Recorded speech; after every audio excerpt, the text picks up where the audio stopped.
3 things you need to tell yourself to justify within yourself why you need to raise your prices. And I'm not just talking about raising your prices, we're talking about doubling your prices for your services. 3 things. All right, let's get into it.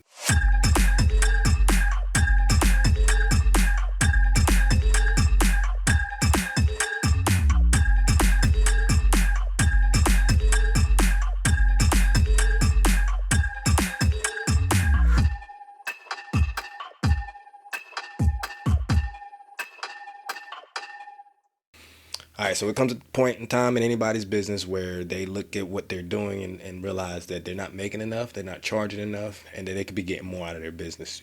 The whole reason why we go into business in the first place is because we want more freedom. And money gives you freedom. You can't have freedom when you're also constantly having to work, work, work, work, work.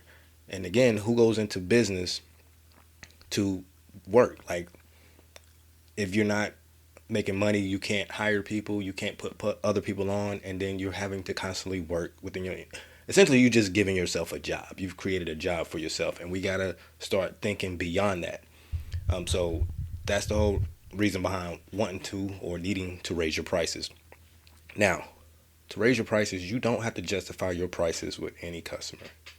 It's not necessary, but there are some things you need to tell yourself to give you the confidence you need to raise your prices and be confident in your pricing. So I want to go over 3 things.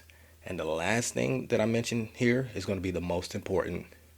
And it's going to, yeah, you want to stick around for the last one. All right, trust me, it's going to be the one. All right, so let's start with number 1. And a lot of this I'm speaking from myself and when it comes to video production, videography, but this can apply to other service industries as well. So number 1 is, I've niched down. You've niched down. You specialize in something, and it takes a lot of courage to niche down because a lot of people feel like when they niche down, they're missing out on other opportunities.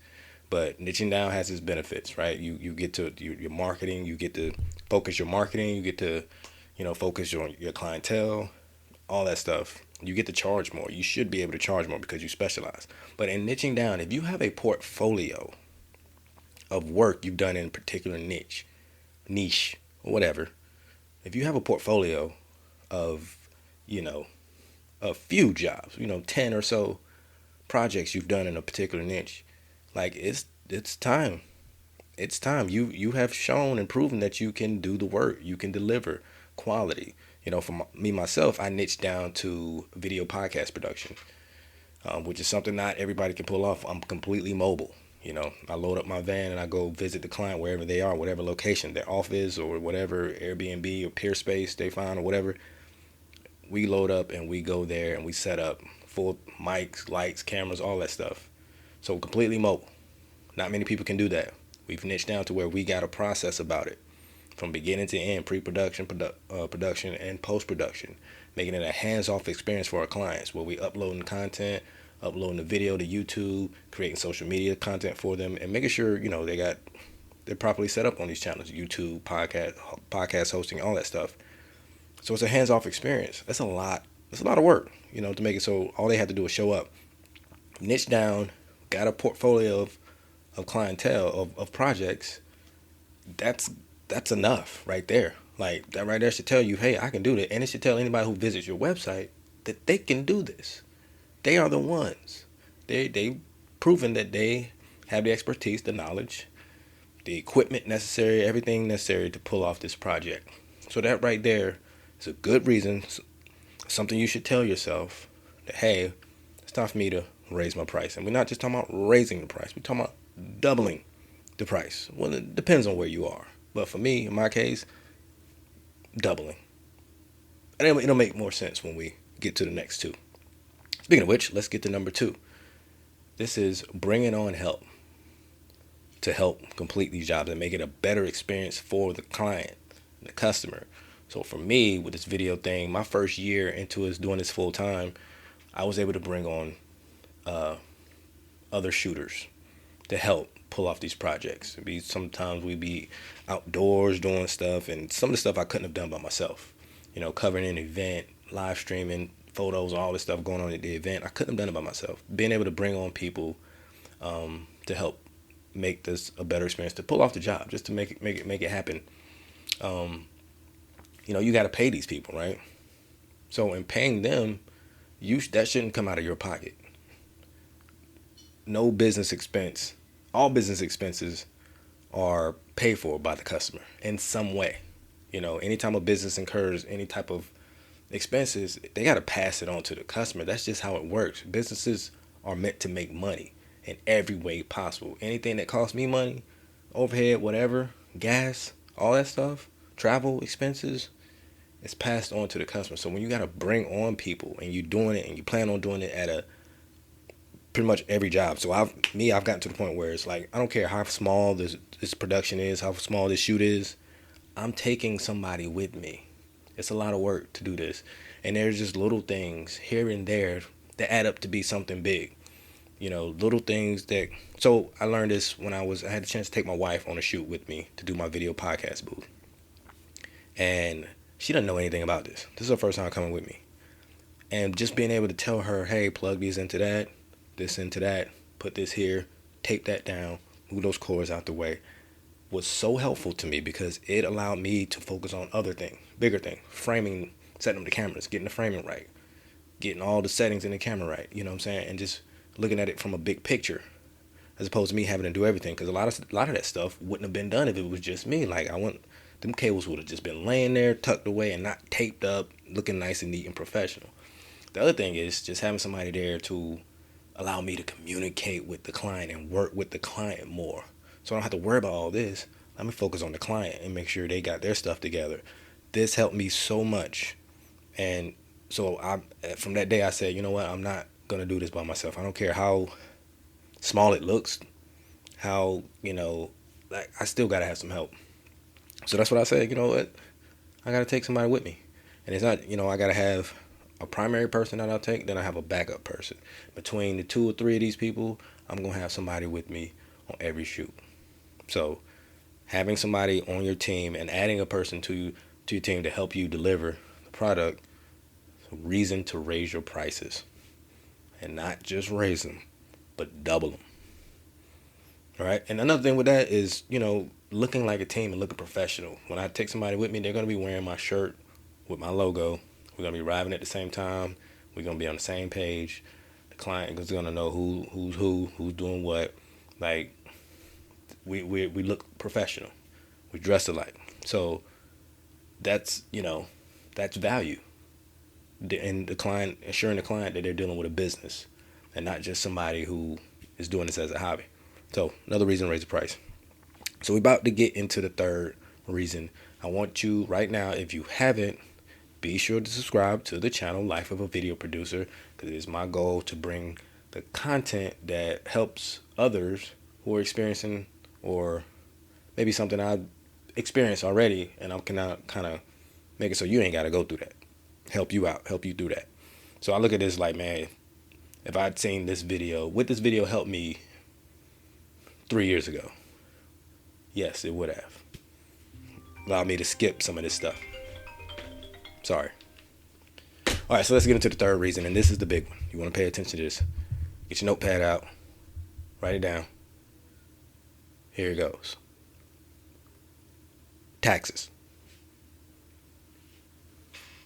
Taxes. My first year full-time videography, I made like 60 grand, which is okay. I want the next year I made 60 grand that year, and I had goals the next year of making 100 grand.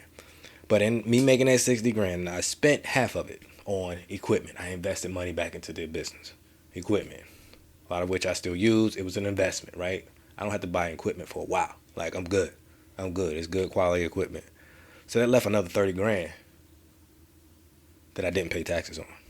I wasn't educated in that to know that I still need to pay. I thought I was good by investing back in the business, but no, still got to pay taxes on that other, what you didn't spend, invest back into the business.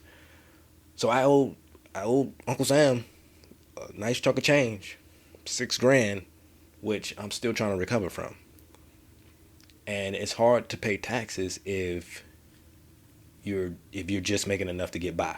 Like, you make enough to pay your bills and go out every now and then, go on vacation, but it's not enough to you still got to pay taxes on that. You think when you have a job, they doing that for you. You're a W-2 employee. They're taking out the taxes. You ain't got to worry about that. When you're self-employed, you have to set aside money for taxes. Some people say pay quarterly. I can't tell you how to do that, how you should do it, yearly, quarterly, whatever. But you got to set aside some money for taxes. Think about, and good number to keep in your head is 40%. Take the last job you did, the revenue you made from that. Let's say you did an $800 job. 40% of that is like $320, I think. Take that from that 800. That leaves you with less than $500. Can you make it with that? You feel comfortable doing the work for that amount of money? Because that's essentially what you have, what you made from it. Uncle Sam gonna get theirs regardless. So you gotta understand, whatever job you get, take 40% off that. That's what you're left with. That's yours. Can you survive off that? One of the biggest lessons I learned, and again, I'm still trying to recover from this, is charging enough to pay your taxes and live. If that right there alone should be enough for you to say, okay, maybe I need to raise my prices, because I can't cover my living expenses and have enough to pay Uncle Sam. So to me, like, had I known this, things would be so much different. I had to go back to work full time to make up for this, and I still ain't out of that. Like, I'm still trying to get out of that. I probably need to have a year where I show no money being made, or show a loss or something, just to kind of offset that. I don't know. I'm not a tax expert. I let my tax person handle that, but it hurt me because I didn't know. Not only I didn't know, but I still didn't have the money to pay for it because I wasn't charging enough. So take all of these in consideration. The fact that you have a great portfolio. You've niched down, you have a great portfolio that shows that and demonstrates that you can do the work. You're an expert, you have the processes down. It's quality. In my case, quality video, quality audio.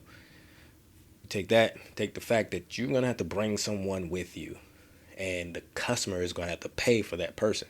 So not only are they, the way they got to look at it is they're getting a professional experience, more people taking care of their stuff. They're getting more eyes on their work. They're getting more eyes to see stuff. You can get better shots, better lighting, all this stuff, right? It's just going to be a better experience. They're going to get a better product. So that's how it should look to them. But they're going to have to pay for it. You pass on those costs to them. And then lastly, it's the taxes. The taxes. The big number to think about. And I'm not a tax expert. I don't know what state you live in and all this stuff, what you got going on. But think about 40%. Take 40% off that last proposal you sent. And is that enough to cover your costs? How many more jobs do you have to do to make up? So those right there, 3 reasons, right? Well, I'm telling myself, double the price. Stand on it. Be firm in it. And if they don't like it, they don't like it. But we're not going to be out here struggling, trying to prove ourselves when we've already demonstrated it, right? We're bringing people on to help make sure this happens, and we all got to pay taxes. Even your client, they're paying taxes too. So, and they're getting to write this off in some way. So think about that. If they're a real business, they're probably writing off your services as whatever. So there you go. I hope that helps. Double your prices. Stop being out here trying to prove yourself. Bring some help with you and pay your taxes. All right. Thanks for tuning in, everybody. Again, this is CJ Williams, host and producer of this podcast. Be sure to head over to the YouTube channel, Life of a Video Producer, to check out the full video of this interview, or you can click on the link in the show notes. If you have any questions, feel free to send them over to me. Email them to me, cjwilliams@ptmediapros.com. Again, I want to thank you for tuning in, listening to the show. I want to thank you for watching the video and subscribing to the YouTube channel. Until next time, everybody, go show up better.